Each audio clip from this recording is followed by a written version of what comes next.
Number 7. Kendall Abel.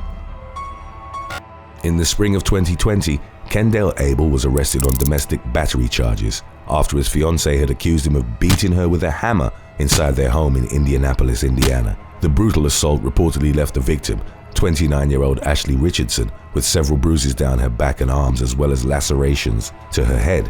In the incident's wake, Richardson filed a restraining order against her attacker, who posted bail and was released from custody after just a couple of days. Court records indicated that officials had outfitted Abel with a GPS ankle bracelet in order to track his movements. In spite of the authorities' attempts to monitor his whereabouts, Abel reportedly went back to Richardson's house in June of 2020, openly defying the restraining orders she'd filed against him. Police officers responded to a 911 call placed by Abel himself on the morning of June the 9th. They then took the man back into custody for the alleged murder of his former partner. When officers had arrived at the scene, the victim had already succumbed to the pair of gunshot wounds she'd suffered to the head and chest. In his subsequent interviews with detectives, Abel claimed that Richardson's death had been the unintended consequence of a failed attempt to take his own life. Nevertheless, he was formally charged with the woman's murder and held in jail without bond as he awaited his trial. Number 6. Travis Lang. On October the 1st of 2021, 24-year-old Dylan McGinnis was gunned down by a man who'd been let out of jail with the help of a non-profit organization called the Bail Project. The perpetrator of the violent crime was Travis Lang, aged 23, who'd been charged with possession of cocaine and 3 additional felonies in December of 2020. He was held in jail until the following month when he posted his $5,650 bail. It was reported that an unspecified portion of the bail funds had been provided by the Bail Project, an organization founded in 2017 with the expressed purpose of standing bail for detainees who are financially incapable of covering the fees themselves. On the night of October the 1st, Lang had allegedly been part of a drug deal gone wrong in Indianapolis, Indiana. The former inmate had gotten into a dispute with Dylan McGinnis, who'd reportedly accompanied a female friend involved in the exchange of Xanax and heroin with Lang. As tension between the two parties escalated, Lang exited his vehicle and fired several shots into the other car. When emergency responders arrived at the scene at around 11:30 p.m., the woman was transported to the hospital in stable condition, while McGinnis was ultimately pronounced dead as a result of the multiple gunshot wounds he'd sustained. Lang was consequently taken into custody and charged with McGinnis's murder. The victim's mother publicly criticized the Bail Project for what she described as the organization's support of violent offenders. Number 5. Tiffany Lee. The heiress to a Chinese real estate empire was criminally charged following the death of her ex-boyfriend in 2016. Tiffany Lee, also known as the Hillsborough heiress, was taken into custody at her Bay Area mansion in June of 2016, a month after the father of her 2 children, Keith Green, had been found dead in a Sonoma County field. The last time the victim had been seen alive was at the Millbrae Pancake House, where he'd met with Lee to discuss their ongoing custody battle. The millionaire and her fiancée, Kava Bayet, were charged with Green's murder. Lee's personal trainer, a mixed martial arts fighter named Olivier Adela, had been accused of dumping Green's body after he'd been killed. Adela went on to serve 3 years in county jail as part of a plea deal, in which he'd agreed to testify in court against both Lee and Bayet. The former, who was born into a powerful family worth upwards of $100 million, spent a total of 10 months in jail before she was eventually released on bail in April of 2017. Her bail had been set at $35 million, reported as being in the top 10 of the highest bail amounts in the history of the United States. After the case had finally made it to trial in September of 2019, Lee was eventually found not guilty of her ex-boyfriend's murder. The San Mateo County District Attorney dropped the charges against Bayet as well, after a hung jury had stalled his verdict. In the aftermath of the trial, prosecutors publicly maintained their belief that both Lee and Bayet had played integral roles in Green's murder. The victim's mother subsequently sued the 2 suspected killers for wrongful death. The civil trial associated with the lawsuit was scheduled to begin in San Mateo Superior Court on January the 31st of 2022. Number 4. Marion Suge Knight. In March of 2015, a bail hearing for the former rap mogul Marion Suge Knight took place in the Los Angeles Superior Court. Knight is best known as the co-founder of Death Row Records in the 1990s, whose most prominent artists included Dr. Dre, Tupac Shakur, and Snoop Dogg. Knight had been charged in relation to the murder of his longtime friend and business partner, Terry Carter, in January of 2015.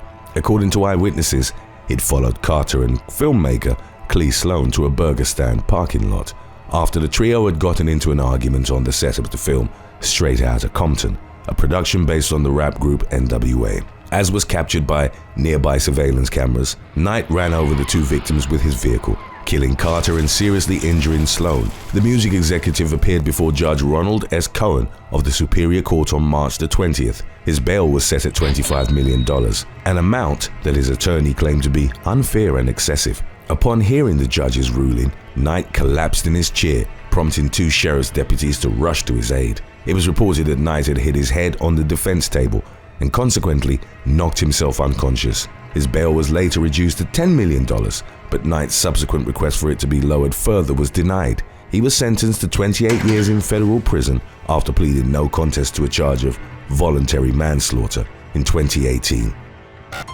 Number 3. Samuel Lee Scott.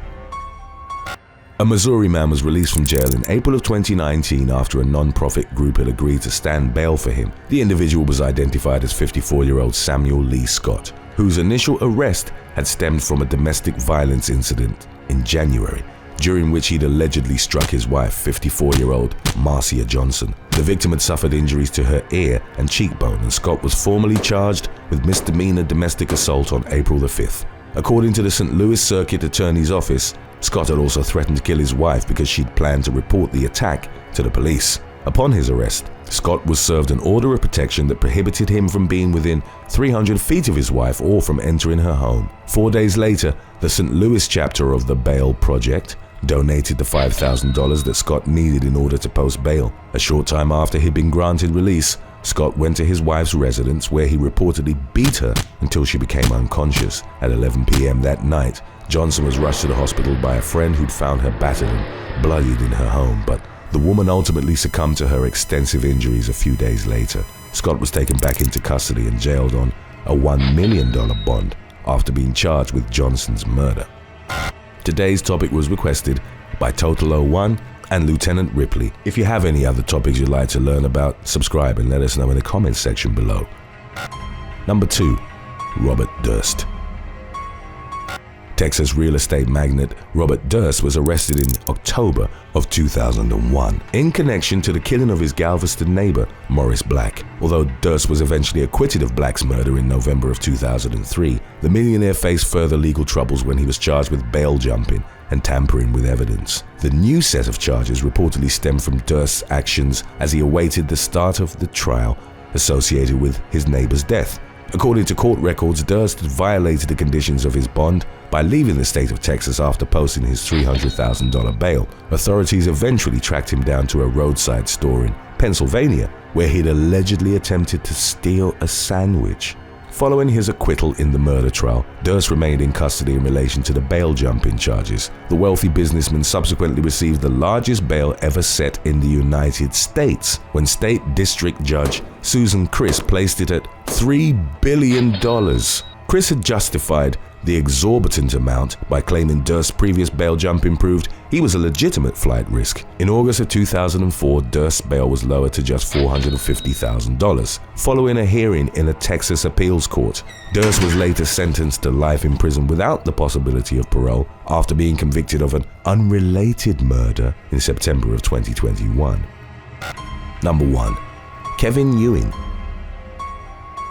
According to Tierney Ewing's relatives, the 48-year-old had been threatened several times by her husband, Kevin, over the course of their decades-long marriage that he'd kill her if she ever tried to leave him. Tierney was convinced that Kevin would act on his ominous words, and in the summer of 2016, she was nearly proven right. She'd filed a protection from abuse order against her husband, who'd been charged with multiple domestic violence offenses in the past. Nevertheless, the Pennsylvania resident was reportedly kidnapped by 47-year-old Kevin on June the 26th and remained in his control until July the 8th. Court documents detailed how the woman had been subjected to extensive abuse at the hands of her estranged husband. Over the course of the 2 weeks she'd been kept as his hostage. The man allegedly struck her in the head with a handgun and a hammer, branded her legs with hot metal, and kept her locked in a closet with her hands tied behind her back. Tierney eventually managed to escape from Kevin's captivity after the latter had sent her into a bank to withdraw money for him. The terrified woman told the bank's employees about her situation,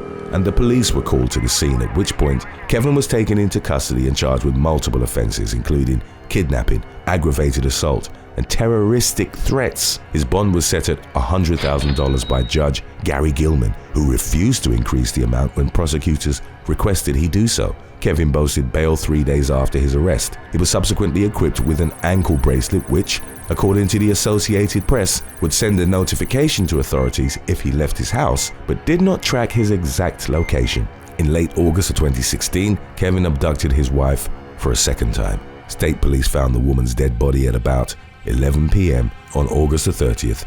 Kevin had reportedly taken her to a barn before he fatally shot her and then attempted to end his own life by way of a self-inflicted gunshot to the head. He was taken to a hospital and eventually declared brain dead prior to passing away on August the 31st. In direct response to Tierney's murder, Senator Camera Bartolotta introduced a bill that sought to empower judges to keep domestic abusers in jail while they awaited sentencing. The legislation, which was given the name Tierney's Law, was signed into effect by Governor Tom Wolf in April of 2018.